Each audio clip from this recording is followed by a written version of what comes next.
and welcome back to No Kings on the Hill. I'm Dr. Hill, your host. Sorry about coming to you a day late. Usually we're on Wednesdays. Today we're on Thursdays. Hold on a second. I got some playing in the background on me here. There we go. All right. Sorry about that, guys. So thanks for joining us tonight, episode 37, The Surveillance State Without Trust. We are live usually every Wednesday at 5 p.m. Central, 6 p.m. Eastern Time on Rumble, X, and Facebook at the Patriots Prayer Network, and on YouTube and Facebook at No Kings on the Hill, and on X at Dr. Law 42. Before we get into it, a quick favor. If this show helps you think more clearly about the Constitution, the courts, Congress, and the fights underneath the headlines, take a second to follow or subscribe wherever you listen. It helps more than people realize. And if you know someone who hears the words FISA, surveillance, or national security and immediately checks out, send them this episode because this is one of those topics where the boring words hide the big constitutional fight. Also, please don't forget to check out my website that you'll see scrolling across the bottom of the screen, No Kings on the Hill with drhilllaw.com. Unless you're watching on my TikTok, then you won't see it. This is where you can access links to all of my social media accounts, previous episodes, and other ways to keep up with what's going on with the show. There you can subscribe for free and access our weekly blog. If you'd like to help us grow on this platform, you can subscribe to one of our paid tiers. That allows us to continue growing and gives you perks as a subscriber, including but not limited to guest hosting opportunities, subscriber-only live streams, Discord chats, and even a say in what episodes we talk about next. And if you're someone who hears the words, oh, what in the world? Yeah. So, yeah, let's get that going. And like I said, big words hide the constitutional fight. And then a review also helps us show listeners who are tired of cable news yelling and want a more serious conservative conversation about power, rights, and the limits that make a republic possible. Today, we're talking about Section 702 of FISA, the Carter Page case, and the deeper question, what happens when the government asks for extraordinary trust after giving the public very good reasons to withhold it? So the way I usually do this structured is I'll do I'm going to do my monologue, and then once I start the segments, I'm going to do my segments, and I'll do a question at the end of each of the segments. Also, I'll check any comments and to see if there's anybody. I'll try to check the comments and then see if there's any good comment or questions to reply and answer those. Also, like I said, please tap that screen, engage, share, repost. Let's try to get some more people in here, get it pushed out if you're not already following or subscribed. Obviously, YouTube, it says subscribe, but it doesn't cost any money. That's just how YouTube does it. They don't say follow, they say subscribe. So let's go ahead and get started with the monologue, and we'll go from there. Okay, there's a sentence I hear every time surveillance authorities come up for renewal in Washington. Trust us, says the intelligence community. We need this authority to keep the country safe. Or trust us, says the committees. We exercise oversight. And sometimes rightfully so. That's not an empty argument. America has adversaries. Foreign intelligence isn't a partisan option. It's Thursday evening in a world of terrorist networks, hostile regimes, cyber operations, spies stealing our secrets, cartel finance, and foreign actors trying to hack into American systems every single day. A serious country conducts foreign intelligence. A serious government gives its executive branch the tools it needs to find dangers before they find us. But we cannot run this country on trust us forever. A constitutional republic cannot. The whole point of the Constitution is structured counterbalances to that idea. The framers assumed that power needs to be structured, ambition needs to be met with counter-ambition, and secret power cannot be left to the honor system. Those are the stakes this week as Congress tries to renew key surveillance authorities under Section 702 of the Foreign Intelligence Surveillance Act, or most people know it as FISA. 702 lapsed last week after Congress failed to renew the program by its deadline. Hours later, the Supreme Court refused to revive the lawsuit brought by Carter Page, the one-time Trump campaign advisor, who claimed his rights were violated by surveillance targeting him during the Russian investigation. Put them together and you get a perfect picture of the problem. On one hand, the government claims it needs vast surveillance authorities to surveil foreigners overseas and keep America safe. Trying to make sure everybody can hear me on my let me double check to make sure my mic's working on here. Okay, just wanted to make sure. All right. On the other hand, you have an American citizen who was associated with the presidential campaign who was never charged with any crime, and whose FISA applications were later acknowledged by the Justice Department Inspector General to have serious errors and omissions and he runs out of road in the court. Now, that doesn't mean Section 702 and Carter Page were part of the same program and they was changing. They're not. Page was the target of traditional FISA surveillance, in which the government went to the FISA Court and obtained approval. Section 702 is meant for non-U.S. persons reasonably believed to be outside the United States of America. The scope is different. We'll be careful to note that difference as I cover the details in this show, because that's where we got to really drill down at. But from a political and constitutional standpoint, these two stories illuminate the same problem with our intelligence system. The federal government, the press, and Congress want to renew your trust in secretive surveillance powers. The American people, understandably, especially conservative Americans who watched the Russian investigation stumble forward for 3 years, are asking, why should we? Why would we want to allow them to have that much power in surveilling us? Why should we trust these institutions again? They gave us sloppy FISA applications. They produced selective leaks and selective information. They gave us 3 years of breathless, unanswered insinuations about collusion and then very little personal accountability to it. And that's the other problem with it. Why should Americans accept mass incidental collection, backdoor search concerns, and secret court procedures without more robust safeguards? Why should Republicans in Congress automatically renew sweeping surveillance authorities just because the executive branch says the product is valuable, or just because the CIA and NSA say it's valuable? As conservatives, we shouldn't be reckless. We shouldn't be blind. We shouldn't blind our allies and our citizens in a dangerous world just to make a point. But we also shouldn't let national security be used as a pretext for a blank check just to do whatever. We have to ensure that doesn't happen. Originalism isn't just for museums here. It gives us an actual governing principle to go on. The Fourth Amendment was written by men who understood what general warrants and writs of assistance were, because government officers were searching broadly and then asking questions later. Article 2 vests real responsibility for foreign affairs and national defense in the president. Article 1 gives Congress the power to structure that machinery of government, limit it, fund it, and say what it authorizes and what it doesn't. And while we see the wisdom of that separation of powers and divided government every day, the courts exist actually to decide cases. There may not always be a satisfactory remedy after the fact for citizens in either secret intelligence courts or ordinary civil litigation.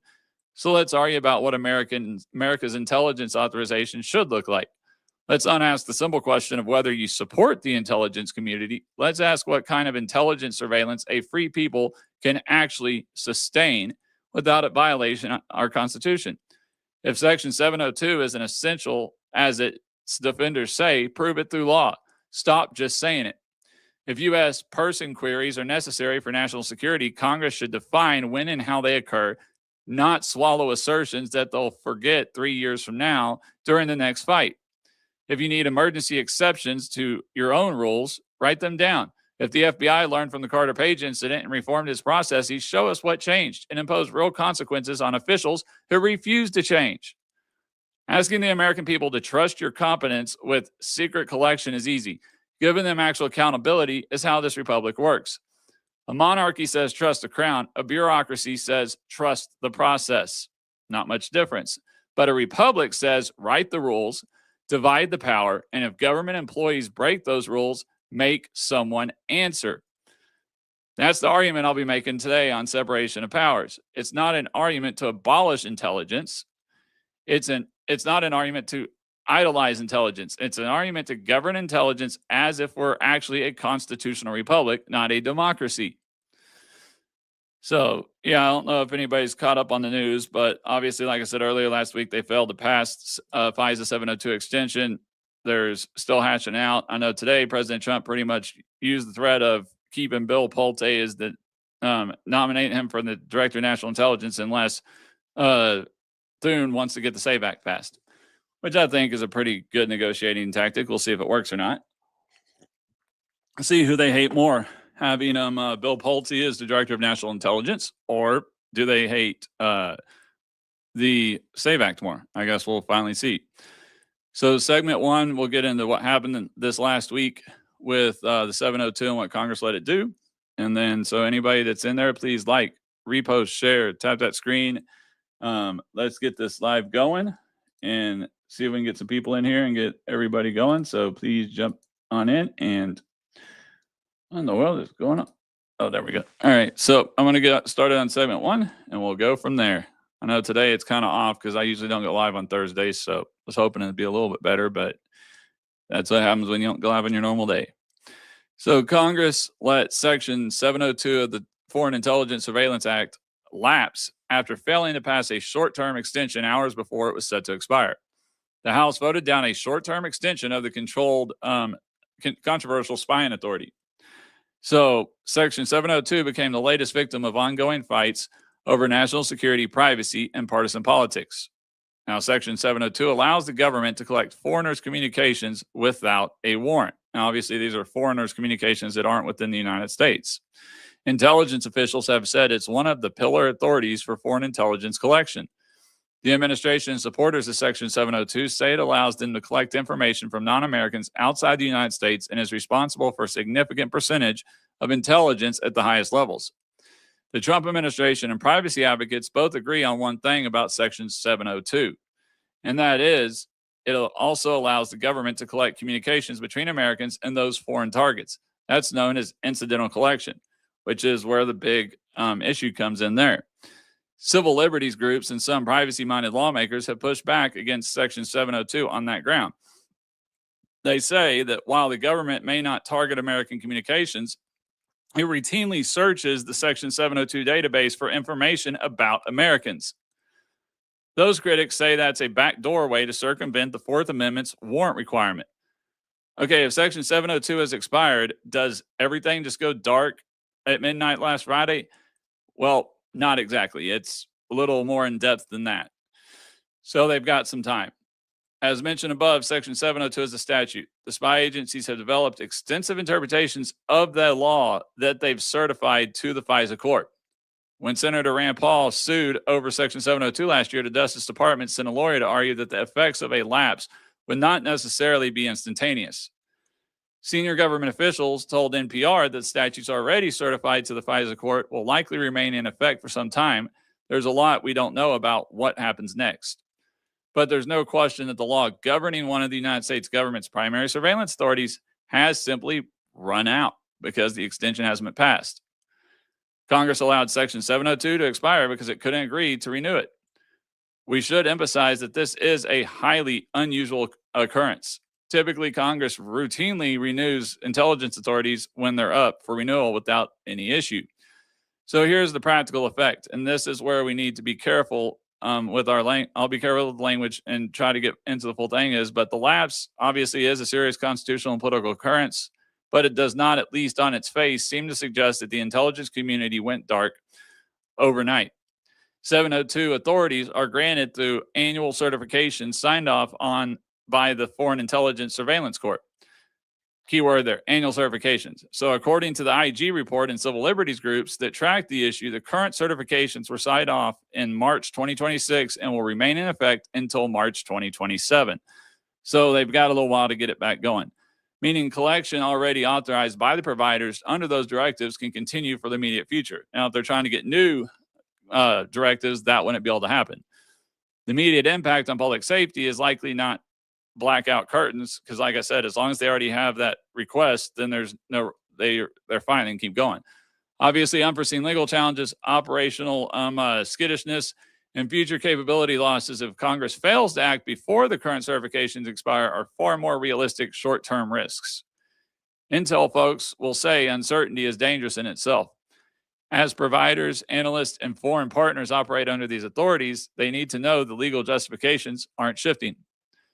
Reformers will say Congress now has a March 20 July runway to attach new privacy safeguards instead of blindly rushing a clean extension through.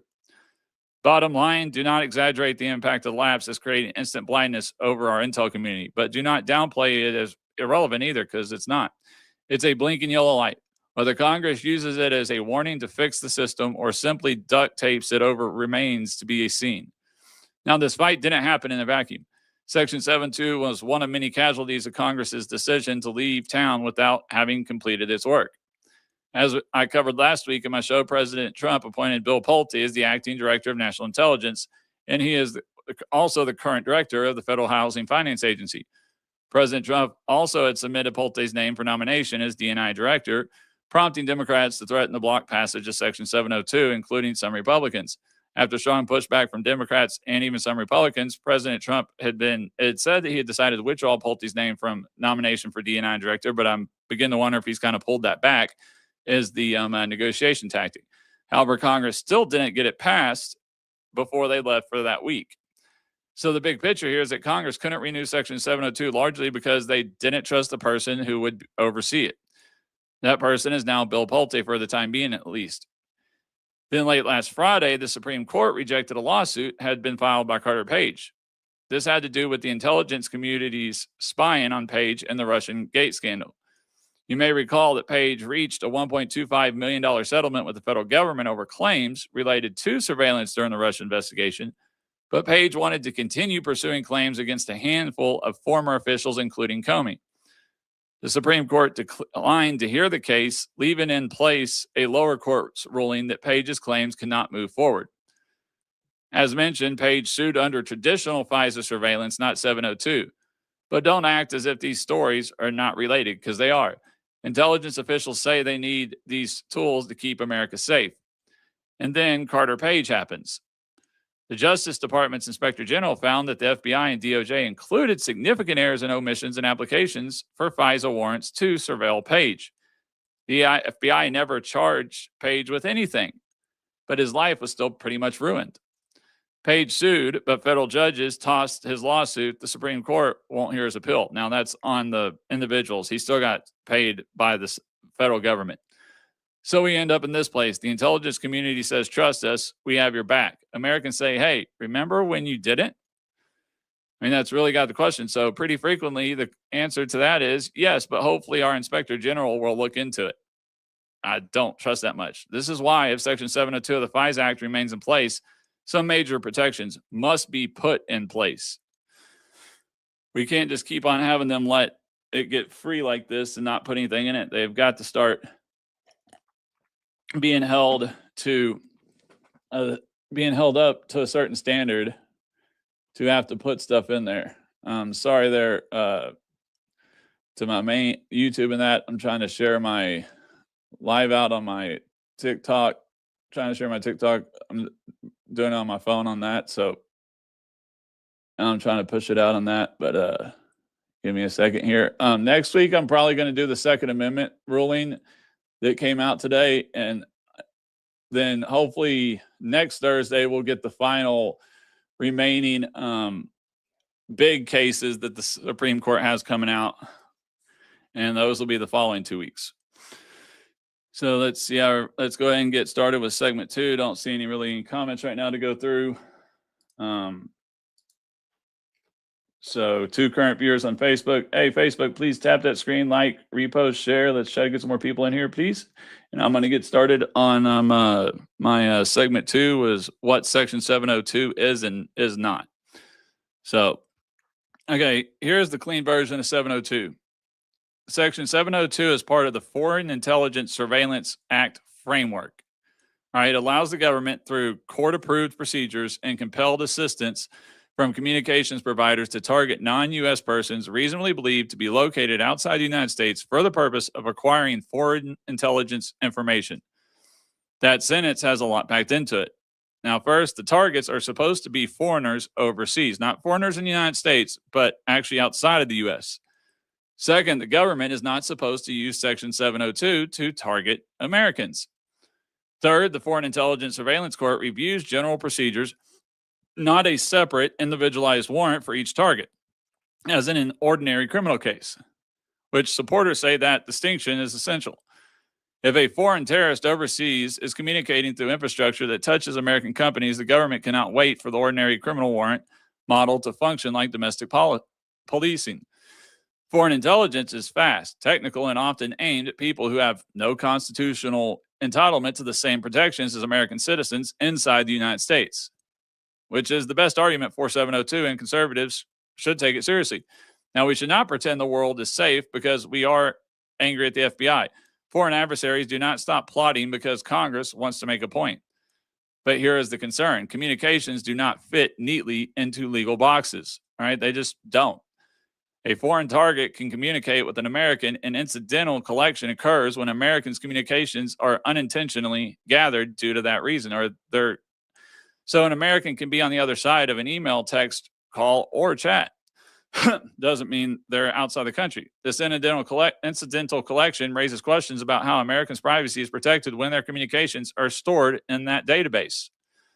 Because then the next question is what oversight exists for the government's use of this data? How do we know which do they use or don't use it? Can the FBI search the database using an American's name, email address, phone number, or other identifier? They should tell us that. What are the requirements for obtaining a warrant? When does foreign intelligence justify a query, and when is it considered ordinary law enforcement versus considered intelligence? Who reviews these searches? Who is aware of them? And what are the consequences if rules are violated by somebody? I mean, that is the phrase you hear from critics. Backdoor searches, the concern is not always that the original foreign target was improper. It's the fact that the concern is that the government collects lawfully under a foreign intelligence theory, then later searches Americans' communications without the ordinary warrant process that the Fourth Amendment requires. To make this concrete, imagine a giant warehouse. The government says, we are only collecting boxes from foreign companies overseas. But some of those boxes include letters from Americans. Later, an agency employee says, hey, let's search the warehouse for this American's name. Technically, they would need a warrant for that, but that's where the trouble comes here. So the constitutional fight is not only about how the box got into the warehouse, it's about what the government is allowed to do once the box is there and who are they allowed to search for once it's there. This is where Congress has to do its job. Clear statutory lines and strong oversight are essential to ensure the government remains accountable and the public feels confident in surveillance practices. That is true, but transparency about safeguards, compliance, and failures is crucial to rebuilding public trust and ensuring the system respects privacy rights. My personal view is Congress should pair renewal with statutory restrictions on U.S. person queries to ensure the system respects privacy and protects the public's rights. Obviously, now let's go into what the full remedy could be when the government abuses correct. That was the question I was actually going to ask y'all. So what do y'all think is the remedy when the government abuses secret surveillance? How do we stop them from doing it? How do we fix that? Engage in the comments. Let's get a discussion going on that. Hello, everybody in TikTok. Please share, repost, tap that screen. Let's try to get some more people in here. Like I said, I won't be able to do multi-guest till I get out of here. And then I got to figure out what's going on with my something's weird's going on with my YouTube. I haven't been getting really anything going on YouTube, on my personal YouTube lately. Anyway, so yeah, let's get that going. And I'm going to take a drink here real quick, trying to see if we had any comments, and then I'm going to start on segment 3, which is the Carter Page and the accountability gap.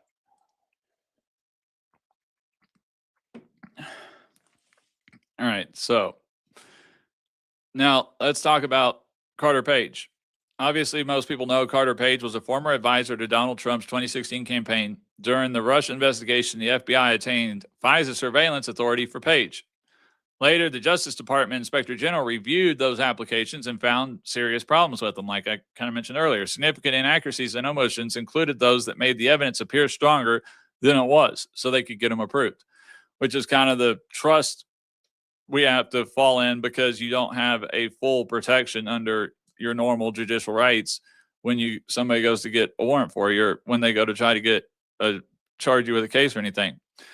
So this is the part conservatives remember, because it felt like the nightmare version of secret surveillance. The government used a classified process, goes to a secret court, targets someone connected to a presidential campaign, and later the paperwork turned out to be deeply flawed, undermining public trust and confidence in the system.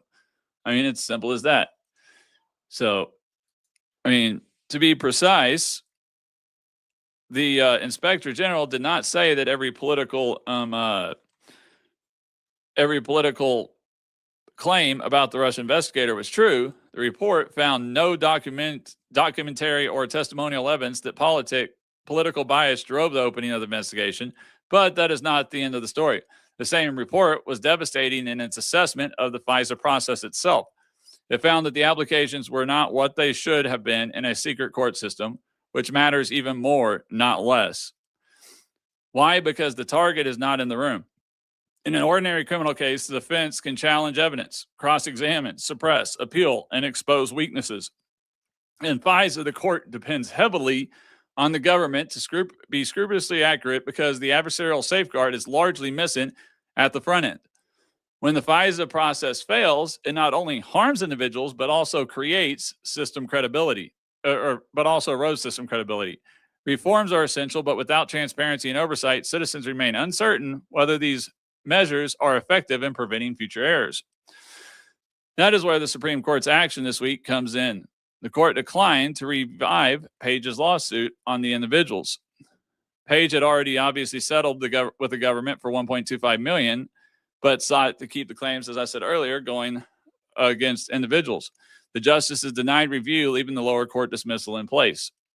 Legally, there may be technical reasons for that outcome: sovereign immunity, statutory causes of action, who was sued, which provisions authorized damage, and how Congress drafted the remedies all matter. A conservative legal analysis should not assume that every sympathetic plaintiff automatically has a cause of action, but constitutionally and politically, this is the accountability gap. The government can say mistakes were made. The Inspector General can say there were serious errors. The FBI can say we implemented reforms. The courts can say this lawsuit cannot proceed. And the public is left asking, who answers to this? Addressing this gap is essential for fairness and trust in our system, obviously, which is some other changes that we could have dealt with the new one. So that question is not anti-law enforcement. It is pro-rule of law. It's if a local police department botches a warrant, conservatives would not normally say, no problem, they meant well. No, you would be asking questions. We would want to know whether the warrant was supported, whether the search was lawful, whether the evidence should be excluded, and whether officials crossed the line. That would be held to them in court. Secret national security processes deserve at least that level of scrutiny in some way or shape or form. So I realize ordinary citizens cannot personally oversee classified programs, but accountability can and should be built into the constitutional machinery. First, that starts with Congress. Members of Congress should demand unclassified compliance data, public reports of major violations, IG follow-up, and automatic statutory penalties when officials break the rules. Second, citizens should demand stronger IGs and real accountability at the FISA Court.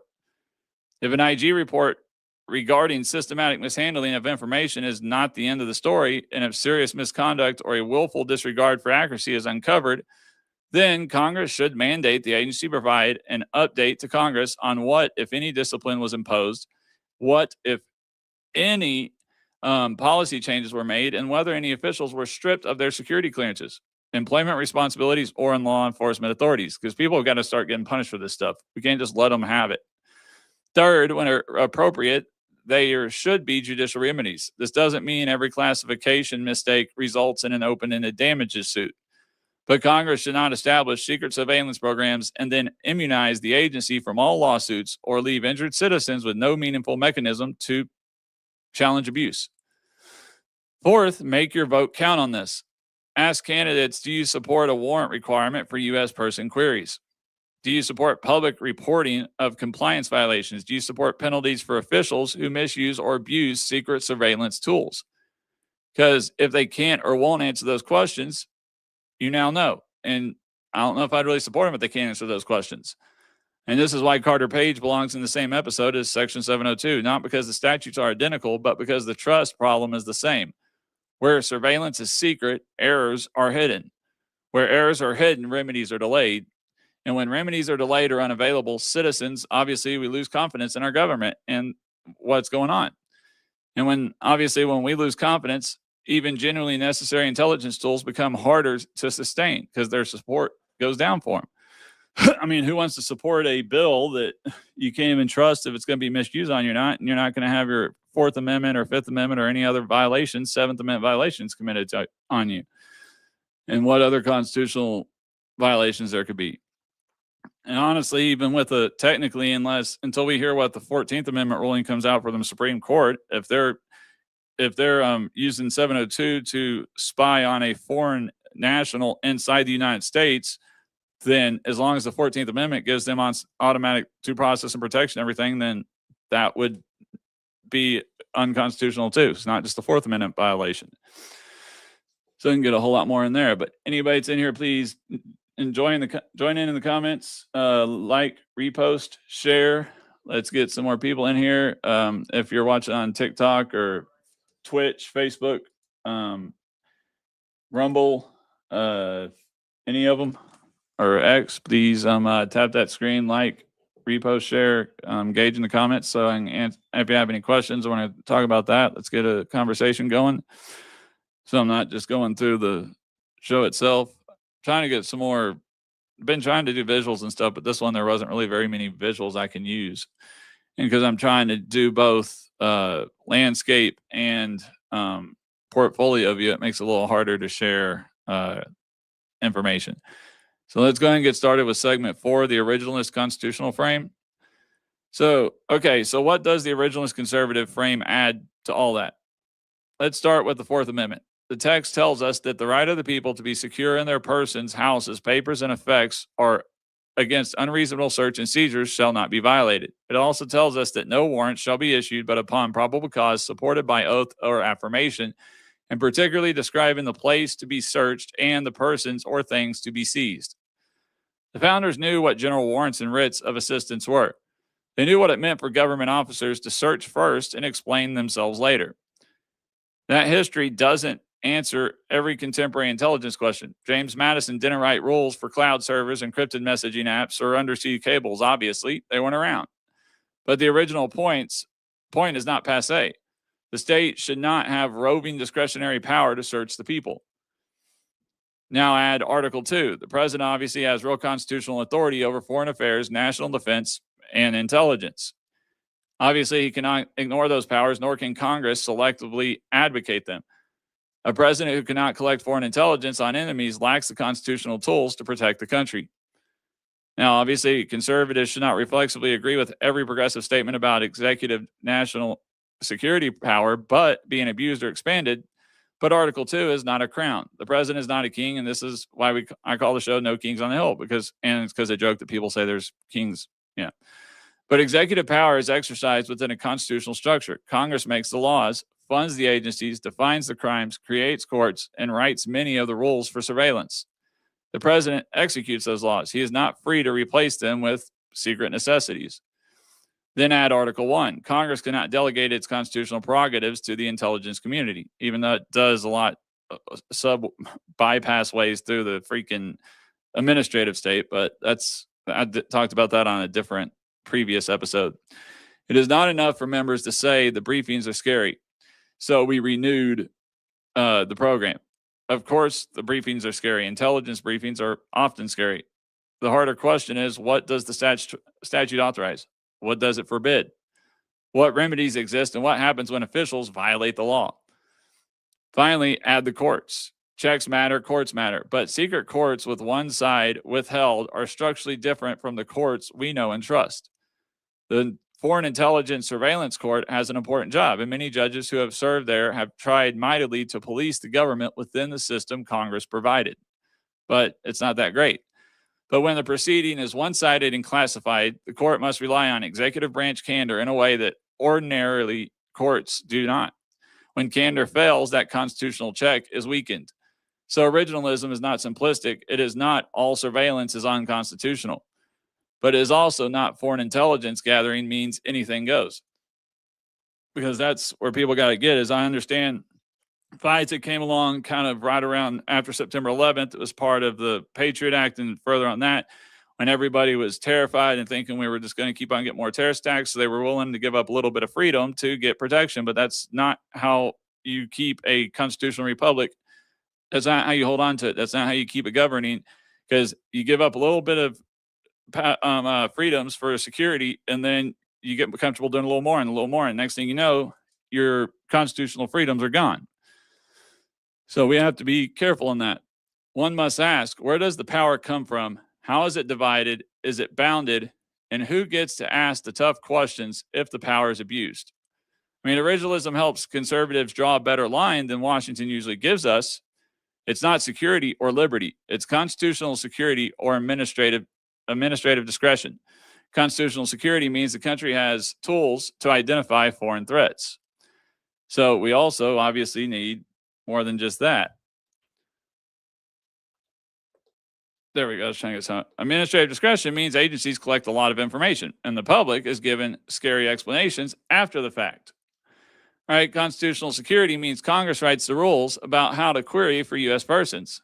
Administrative discretion means the executive branch swears on the Bible that they will be careful. Constitutional security means that if you abuse these powers, there are consequences, or we at least hope there are consequences anyways. That becomes then the problem. Administrative discretion means your agency writes a reform memo after you get embarrassed or get your ass handed to you. I'll repeat that last point. If Congress renews Section 702, the question should not be whether that's a useful tool. Almost every power is useful to somebody. The question is whether that tool is lawfully constructed for a free people. And that is a question further up there. Now, question for the group. Should an American ever be searched in a foreign intelligence database without a warrant? If so, what standard do you think it should be? And who gets fired when these rules are broken?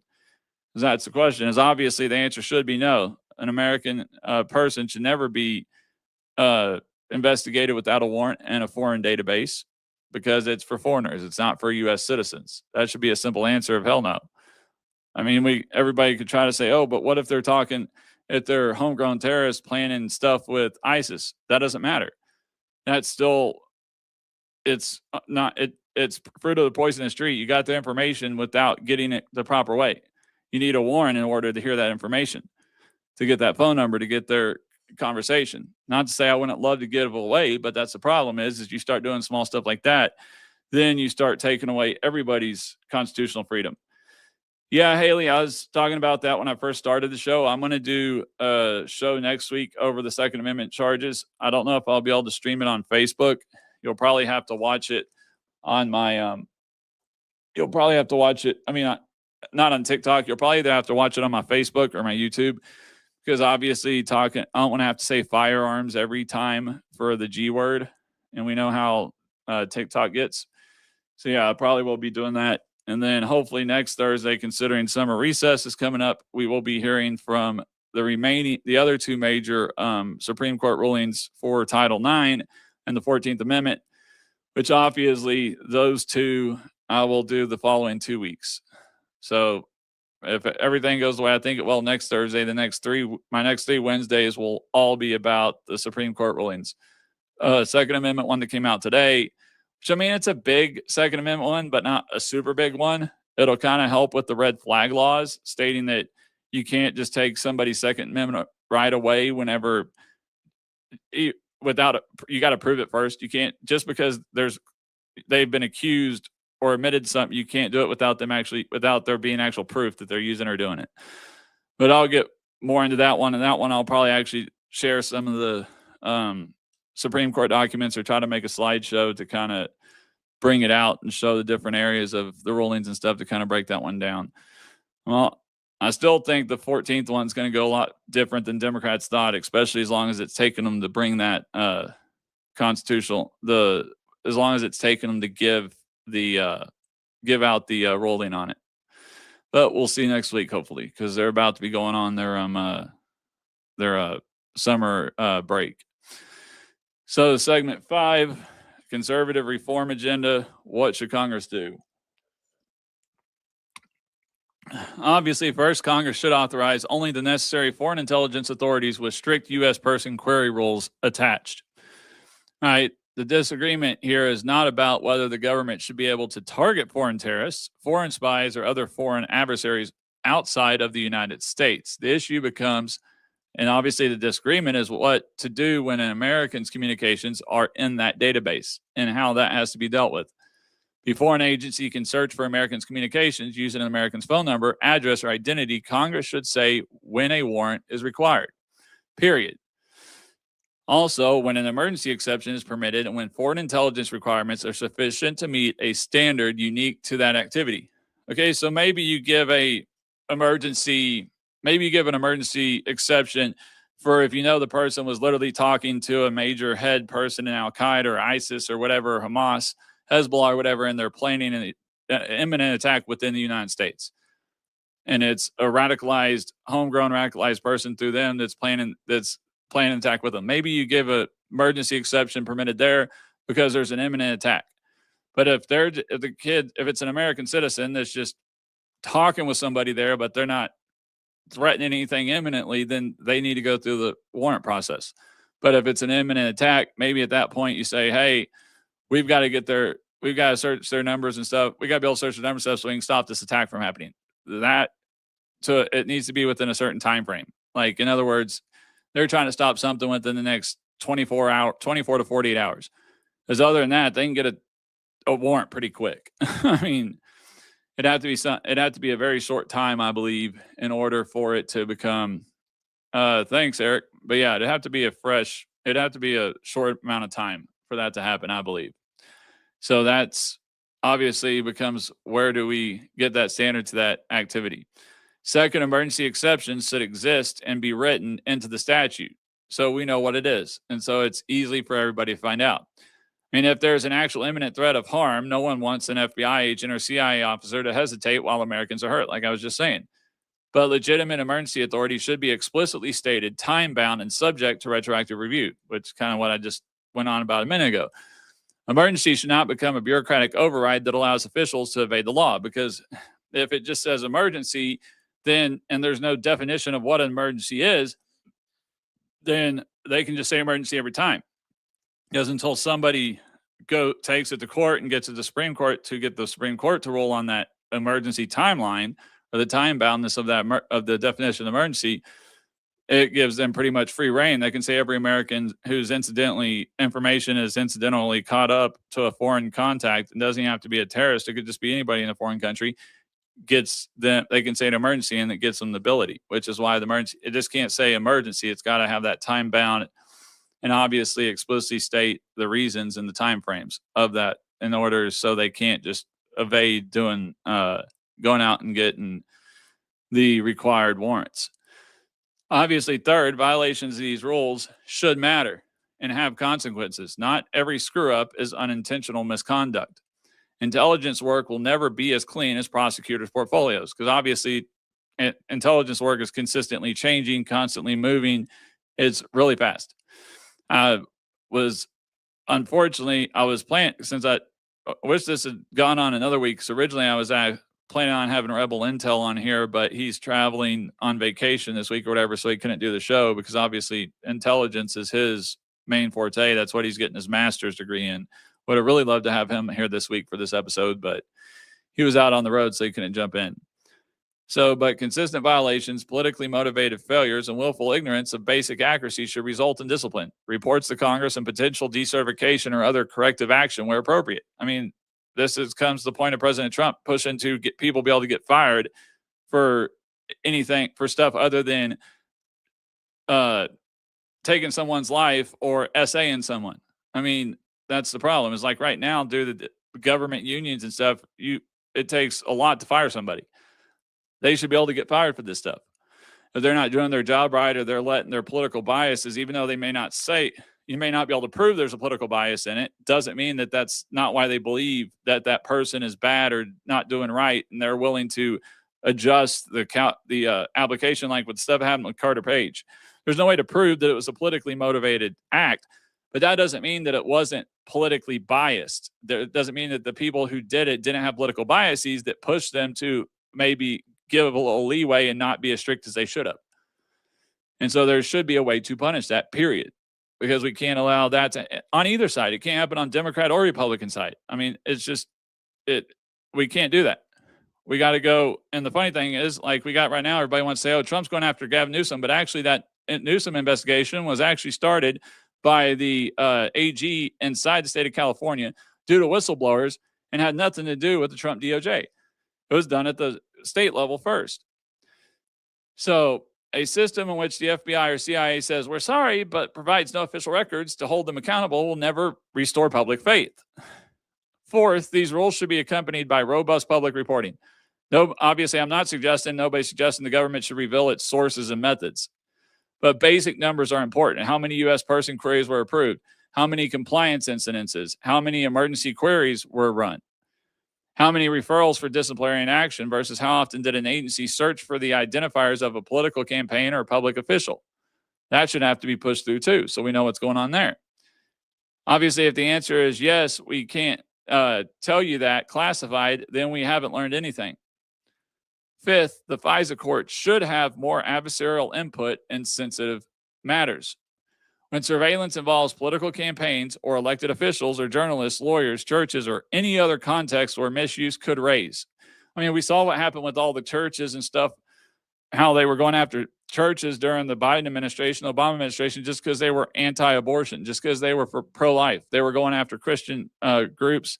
They were consistently attacking Christian groups and churches and stuff, and it's ridiculous, which obviously could raise serious First Amendment concerns. The FISA court should have an independent advocate prepared to challenge the government's claims, not since the person that can't do it themselves, because these are secret courts. Nobody knows who the judges are. The judges change all the time.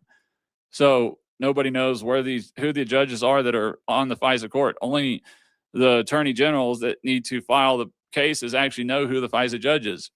And who knows, they may actually have to call up that week and find out they may not even know who the judge is till they need to file a FISA warrant or a FISA claim. And then they have a way to figure out who the FISA judge is that week. That's how secretive it is.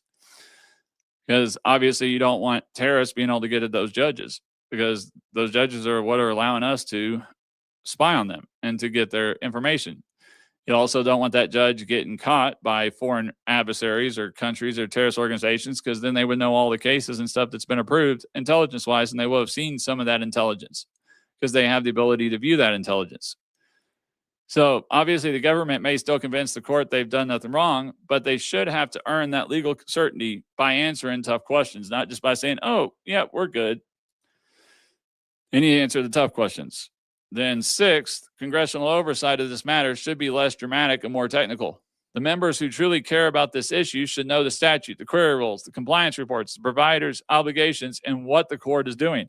In other words, the senators and congressional members that are on the FISA committee should actually have to be former attorneys or lawyers or people who have have a master's or whatever in constitutional law, or a doctor of like law and policy like I do, that would actually understand what's being said versus just having to try to trust whatever the expert is telling them.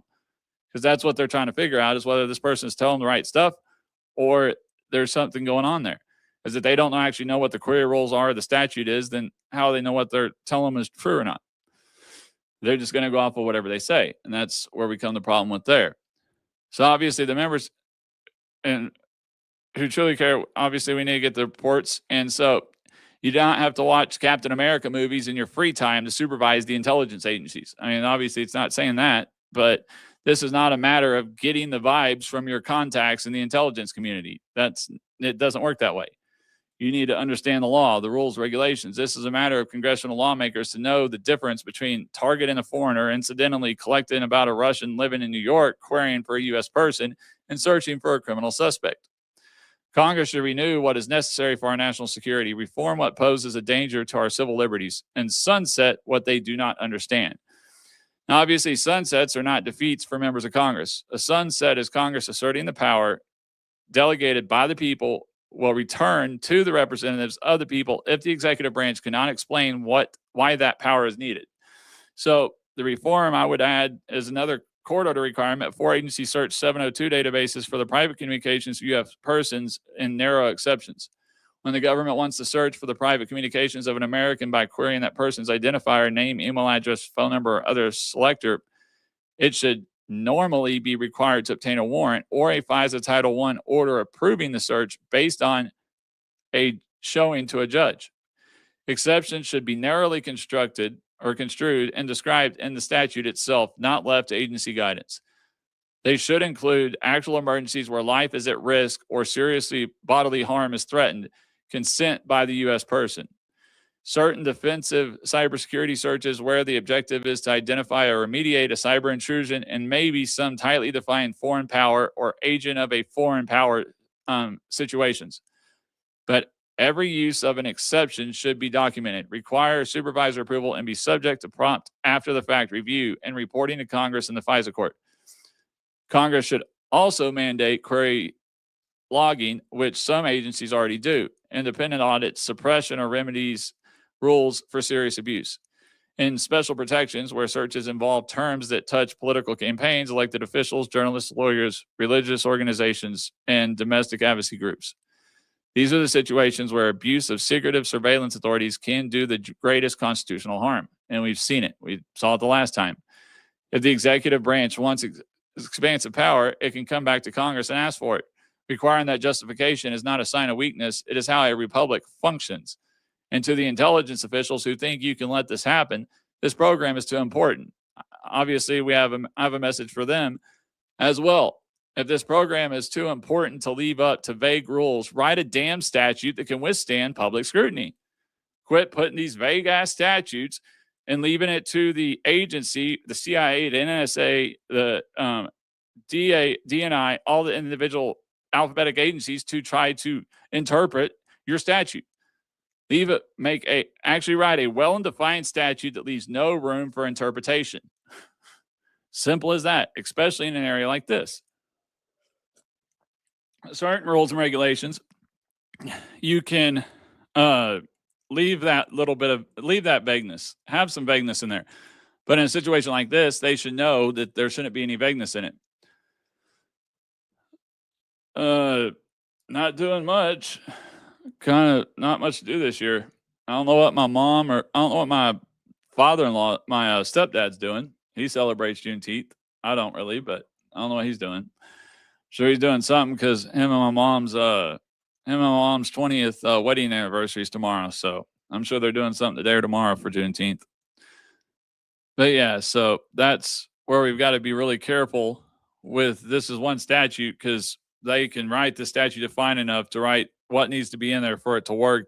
We've had enough experiences with cyber intrusions and terrorist attacks, attempted terrorist attacks, stuff that most people don't even hear about because the FBI doesn't tell you about it. They thwart it and they don't want to tell people because if the average everyday American actually saw what was on intelligence briefings, on the weekly intelligence briefings every day and saw the amount of near close terrorist planned or thwarted terrorist attacks that happen, or the amount of loose nuclear fissile material or weapons or whatever that they found and did, everybody would be terrified to even move.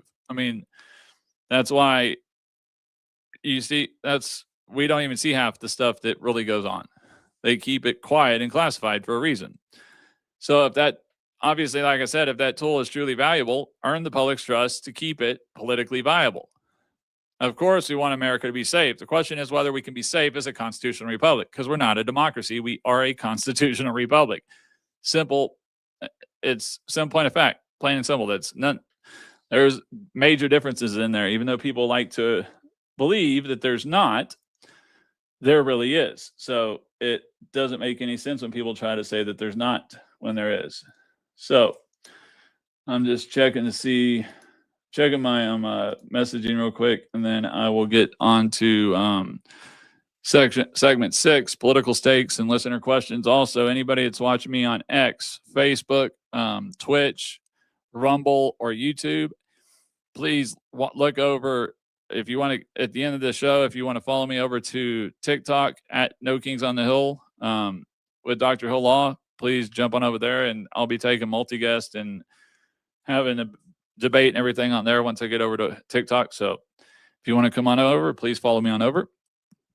But since I don't see really much in comments tonight, I'll go ahead and get on to segment 6, political stakes and listener questions.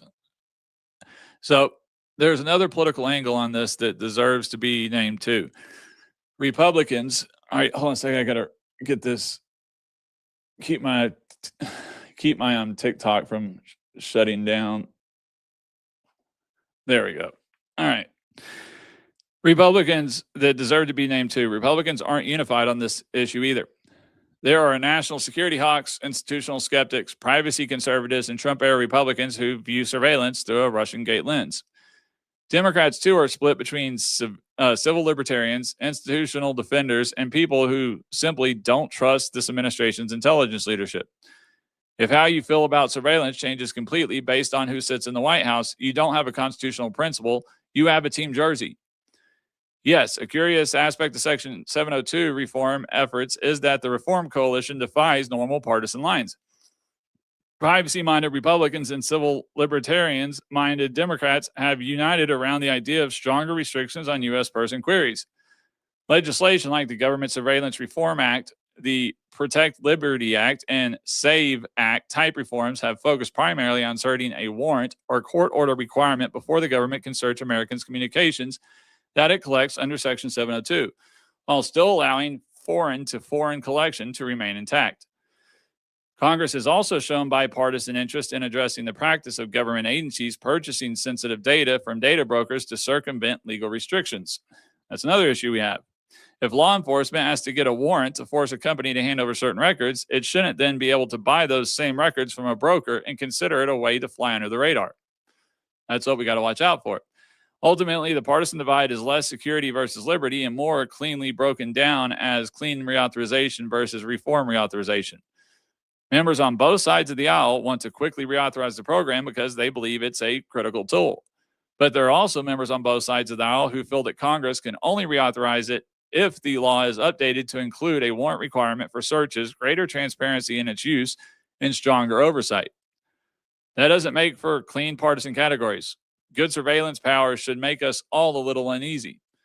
Republicans should feel it when a Republican president wields it. Democrats should feel it when a Democrat president wields it. Period.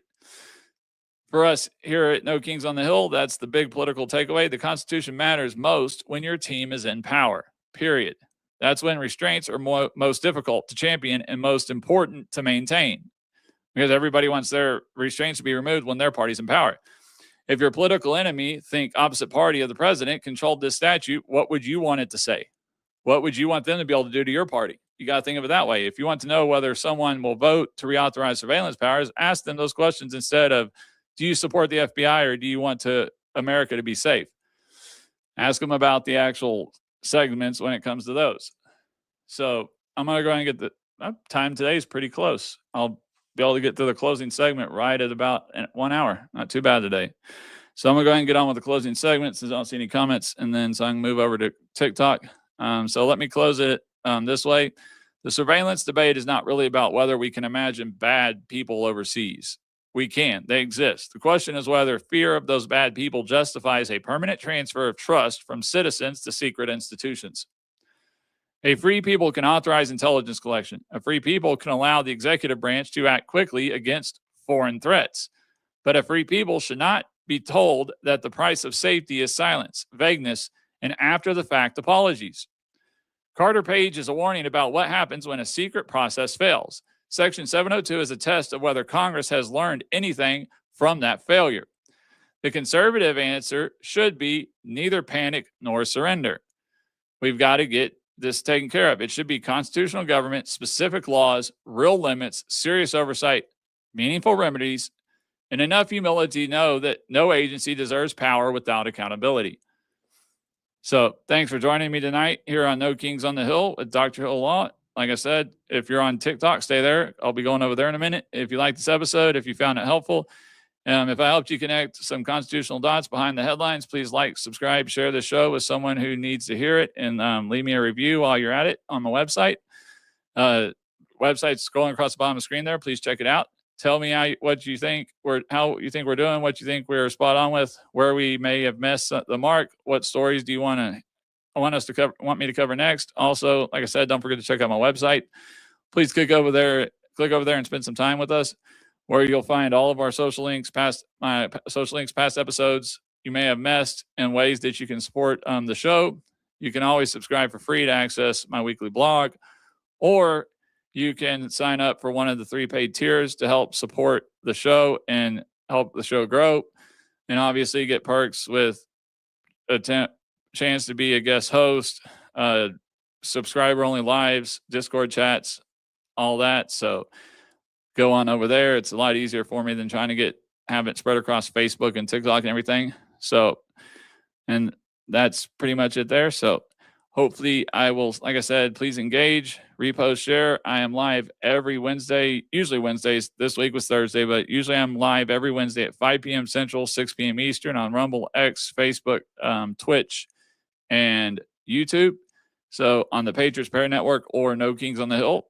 So please check those out. And my X page is at Dr. Hillaw 42. And then that's pretty much it. So as always, we cut through the slogans, cut through the doomer memes, we cut through the political theater, because this republic doesn't survive on hashtags. It survives when we drive toward truth. It survives when we reengage with the law, with order, liberty, with a constitution that actually means what it says. And if tonight's episode did anything useful, I hope it helped remind you that good policy and constitutional principles have to travel together. And so being right about the problem is just half the battle. We have to be right about our solution to the problem. And we have to be right about who has the authority to implement that solution. So otherwise, free people keep pulling themselves back from the cliff of reform as a new era of rule by administrative convenience takes shape. We have to stop that from happening. So keep those emails coming. Keep letting us know what you want me to tackle next. And I will see you on the Hill.